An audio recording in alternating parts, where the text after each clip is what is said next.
इस सेशन हम text boxes, radio button और चेक बॉक्सेस को देखेंगे। ऑल्दो हमने बिल्कुल फर्स्ट सेशन के अंदर विन फॉर्म के इंट्रोडक्शन को डिस्कस किया कि विन फॉर्म क्या है, किस तरह से इसकी प्रॉपर्टी के ऑप्शंस होते हैं, सोल्यूशन एक्सप्लोरर कहाँ पर होता है और उसकी क्या रीज़न है, इसके अंदर तमाम चीज़ों का क्या पर्पस है, वो सारी चीज़ें देखी हमने। और टूल बॉक्स के अंदर हमारे कंट्रोलर होते हैं, वो हमने देखा। तो डिफ़ॉल्ट तौर पर एक फॉर्म यहाँ पर आता है जैसे ही आप प्रोजेक्ट बनाते हैं, और प्रोजेक्ट बनाने के बाद इस सेशन पे हम टेक्स्ट बॉक्सेस और बेसिक कंट्रोलर को डिस्कस करेंगे। तो मैं इस वक्त यहाँ पर आता हूँ और सबसे पहले एक टेक्स्ट बॉक्स यहाँ पर लिखूंगा टेक्स्ट, तो टेक्स्ट बॉक्स आ जाएगा। ऑल्दो इसके साथ रिच टेक्स्ट बॉक्स है और मैच्ड टेक्स्ट बॉक्स है, कंटेंट मैन्यू स्ट्रिप भी मौजूद है जो कि इसके साथ फॉलो कर रहा है। ऑल्दो अभी हम टेक्स्ट बॉक्स देख रहे हैं, अपकमिंग सेशन पे हम रिमेनिंग पार्ट भी देखेंगे जो इसके साथ आ रहे हैं। तो टेक्स्ट बॉक्स मैंने यहाँ पे ड्रॉप कर दिया। टेक्स्ट बॉक्स ड्रॉप करने के बाद आप यहाँ से चाहें तो इस बटन पे क्लिक करके आप इसे मल्टी लाइन पे भी कन्वर्ट कर सकते हैं। अब आप इसको एक्स एक्सिस और वाई एक्सिस दोनों हिस्सों पे डिवाइड कर सकते हैं, ठीक है। तो इस टेक्स्ट बॉक्स के अंदर आप मल्टी लाइन लिख सकते हैं। जब ये इसकी विड्थ इतनी थी तो इसमें वन लाइन ही लिखा जा सकता था, तो लिहाजा मल्टी लाइन पे अब इसकी पोजीशन ये हो गई है। तो ये मल्टी पोजीशन हो गई, मैंने इसे यहाँ पर मूव कर दिया, देन कॉपी पेस्ट किया, another text box and that is another text box. तो इस वक्त 3 टेक्स्ट बॉक्सेस यहाँ पर आ चुके हैं और इन 3 टेक्स्ट बॉक्सेस पे मैं अपनी मर्जी के मुताबिक डेटा को इंसर्ट करवाऊंगा। और इसके साथ ही मैं इस टेक्स्ट बॉक्स को हैंडल करने के लिए एक बटन ले लेता हूं ताकि इस जो चीज़ें इस पे परफॉर्म होंगी वो क्लिक के इवेंट पे होंगी, ठीक है। अब इस टेक्स्ट बॉक्सेस के अंदर कौन सी रिक्वायर्ड वैल्यू आपने इंसर्ट करवाना है, उसके लिए आपको यूजर फ्रेंडली बनाने के लिए यूजर इंटरफेस को यहाँ पर एक कंटेंट के बेहाफ पर भी शो करना होगा। इसके लिए हम लेबल को इस्तेमाल करते हैं। तो मैं यहाँ पर आऊँगा और लिखूंगा लेबल। तो मैंने ये लेबल यहाँ पर ड्रॉप किया, इस पे लेबल 1 लिखा हुआ है, लिहाजा इसके लिए मैं प्रॉपर्टी पर टेक्स्ट पर आऊँगा जहाँ पर लेबल 1 लिखा हुआ है, मैंने यहाँ लिख दिया एंटर योर नेम। ओके, सो ये कॉपी किया मैंने, पेस्ट किया इधर, यहाँ पर कह दिया मैंने एंटर योर मोबाइल नंबर।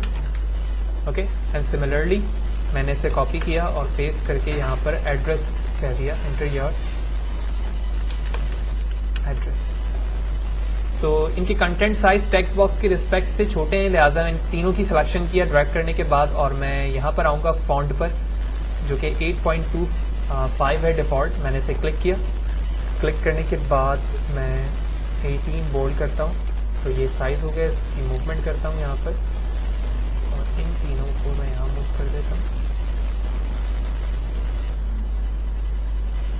ठीक है। ये मूवमेंट हो गई इसकी।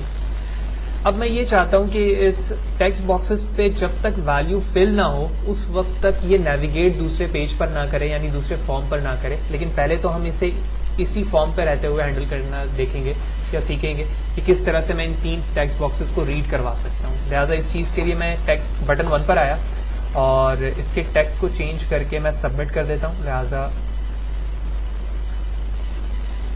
बटन के टेक्स्ट पर आता हूँ और यहाँ पे लिख देता हूँ सबमिट। और अब इस पे जब मैं क्लिक करूंगा तो डिफॉल्ट तौर पे इसका नाम है टेक्स्ट बॉक्स 1, जबकि इसका नाम है टेक्स्ट बॉक्स 2, इसका नाम है टेक्स्ट बॉक्स 3 डिफॉल्ट। आप चाहें तो इस नेम को चेंज भी कर सकते हैं, लेकिन मेरी सजेशन बिगनर्स लेवल पे ये है कि आप इसके नेम को चेंज ना करें। ऑल्दो आप इसके नेम को कैसे चेंज करते हैं वो भी मैं यहाँ पे बता देता हूँ। आप इस पे आएंगे और नेम की प्रॉपर्टी पे जाएंगे, तो आप यहाँ देख रहे हो नेम की प्रॉपर्टी है। मैंने इसका नाम रख दिया for example CS text box and enter press कर दिया मैंने। तो पहले इसका नाम टेक्स्ट बॉक्स 1 था, अब आप देख रहे हो यहाँ लिखा आ रहा है CS टेक्स्ट बॉक्स, ठीक है। देन ये डिफॉल्ट तौर पे टेक्स्ट बॉक्स 2 है और 3 है। अच्छा, इसे चेंज ना करने की वजह ये होती है कि जब आप बिगनर्स लेवल पे काम कर रहे होते हो तो आपको खुद ही पता चल जाता है कि पहले जो टेक्स्ट बॉक्स मैंने लिया उसका नाम टेक्स्ट बॉक्स 1 होगा, फिर जो मैंने दूसरा लिया वो 2 और 3 और 4। तो जब बैक हैंड की कोडिंग कर रहे होते हैं तो आप पहले से इस बात को अंडरस्टैंड कर पाते हो कि कहाँ पर मैं 1 लिखूंगा, कहाँ 2 लिखूंगा। लेकिन नेम के बाद उसे मेमोराइज करना मुश्किल होता है कि किस टेक्स्ट बॉक्स को मैंने क्या नाम दिया हुआ था। तो बार बार आपको फॉर्म की UI पे आना होता है, उसके बाद बैक हैंड पे जाना होता है। लेकिन जैसे जैसे फ्रिक्वेंटली आप उसमें एक्सपर्ट हो जाते हैं तो उस वक्त आप इस नेम को चेंज करें ताकि आपको प्रोफेशनली यूजेज में आसानी हो। लिहाजा अब मैं बटन पे क्लिक करता हूँ और बटन पे क्लिक करने के बाद इवेंट पे आऊंगा। तो इवेंट के हवाले से फर्स्ट सेशन पे हमने डिस्कस किया था कि मल्टीपल्स इवेंट होते हैं किसी भी चीज़ के, लेकिन जो सबसे ज़्यादा फ्रिक्वेंटली इस्तेमाल होने वाला इवेंट है वो क्लिक का है। लिहाजा इस बटन पे आने के बाद क्लिक पे क्लिक करके 2 टाइम इंटर प्रेस करें, आप उसके इवेंट पे आ जाएंगे। ये पहला तरीका है। दूसरा तरीका ये है कि आप डायरेक्टली इस बटन पे 2 टाइम क्लिक करें, आप उसके इवेंट पे आ जाएंगे। अब यहां पर आने के बाद मैं कहता हूं कि इफ टेक्स्ट बॉक्स 1, तो 1 हमारे पास मौजूद नहीं है, मैंने उसका नाम चेंज कर दिया था और चेंज करने के बाद मैंने उसका नाम CS टेक्स्ट बॉक्स रख दिया है। लिहाजा मैं यहां आऊंगा और लिखूंगा CS text box dot text not equal to empty and text box 2 dot text equal to empty and text box 3 dot text equal to empty. तो मैंने इफ की कंडीशन पे ये बताया कि अगर तीनों टेक्स्ट बॉक्सेस मेरे एम्प्टी हैं और मैंने बटन क्लिक किया है तो यहां पर वो एरर रिजॉल्व हो या शो हो, या आप जो बिहेवियर अपने प्रोग्राम को बताना चाहते हो, देना चाहते हो इन टर्म ऑफ एम्प्टी, ठीक है। तो मैंने सबसे पहले ये कहा कि एक मैसेज बॉक्स शो हो जाए, जो कि फर्स्ट सेशन पे मैं बता चुका हूं। एक पॉपअप मेन्यू आ जाता है यहाँ पर। इस शो मैसेज बॉक्स पे ऑल्दो इसके 21 जो है वो इंटेलिजेंस है, यानी इस मैसेज बॉक्स की क्लास के अंदर 21 तरह से मैथड को इंटरनली बनाया गया है, उन चीजों को आप यूज कर सकते हैं। लेकिन अभी हम बिल्कुल फर्स्ट यूज कर रहे हैं जिसमें एक इन्वर्टेड कॉमा के साथ स्ट्रिंग लिखते हैं और मैंने लिख दिया you need to fill all text boxes according to the label instruction, okay.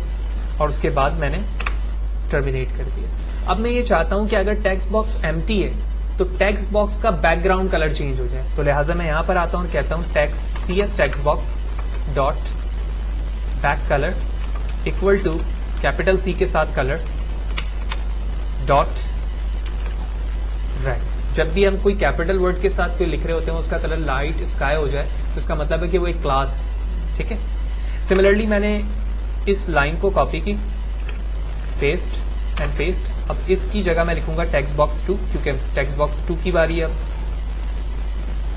और इसकी जगह लिखूंगा टेक्स्ट बॉक्स 3।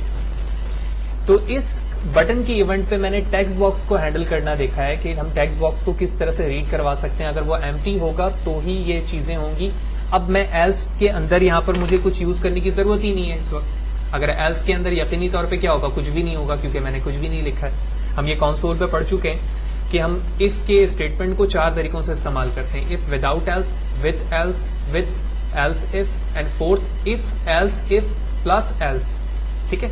तो ये करने के बाद मैं अपने यूआई पे वापस आता हूं, यानी यूजर इंटरफेस पे, और उसके बाद अपने प्रोग्राम को रन करता हूं। तो इस वक्त तमाम टेक्स्ट बॉक्सेस एम्प्टी हैं, ठीक है। मैंने कुछ भी नहीं किया और डायरेक्टली बटन प्रेस कर दिया। तो सबसे पहले मैसेज बॉक्स आया और उसके बाद तमाम टेक्स्ट बॉक्सेस के कलर रेड हो गए जो लिखा था। मैं कैंसिल करता हूं उससे, दोबारा प्रोग्राम को रन करता हूं। अब मैं यहां पर जाकर व्हाटएवर कुछ भी नंबर लिख दिया और उसके बाद मैंने यहां पर एड्रेस लिख दिया, ठीक है। और उसके बाद मैंने बटन प्रेस किया तो आप देख रहे हो कि ना ही मैसेज बॉक्स आया और ना ही उसके बैकग्राउंड के कलर चेंज हुए। तो इस सेशन पे हमने पहले ये देखा कि टेक्स्ट बॉक्सेस कंट्रोलर ऐड कैसे होते हैं और उसके बाद आप उसे किस तरह से हैंडल कर सकते हो by using simple background validation, ठीक है।